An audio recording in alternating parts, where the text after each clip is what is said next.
you know how your phone's like listening to you 24/7.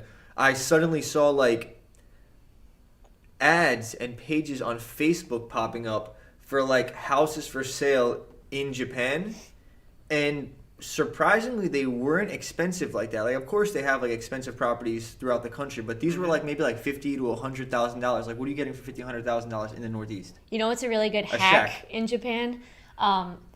Any house where someone has died is so cheap.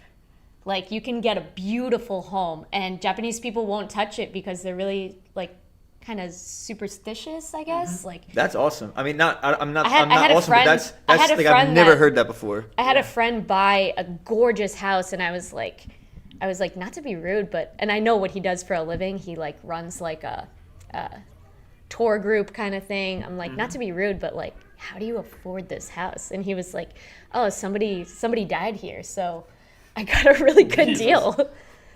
That's crazy. very So I don't know if there's like a site or anything like that that specifically like you can look up a house where like something like that has happened. You know, I'm not sure if you know this. If anyone listening to the pod knows about this and can write it down in the comments. I'm curious to know what the process is like if, let's just say, you're an American or a Westerner and you want to buy property in Japan, because it's not like you can just pop up anywhere, buy property, and move in the next day. Like there's a process you have to go through. Yeah, I don't think it's that easy actually either. I was gonna say I'm assuming it's not. You know, some countries let you like do it a little bit easier. Let's say like I know Portugal. Let's say if you have like I think like $500,000 to invest, you can just literally buy something and like it's Not even. it's It no was like problem. 250,000 Yeah, euros, something like something that. like So that. it's like easier, but some of them like it's really like you have to go through like obstacles to be able to like get some property. You know. Yep.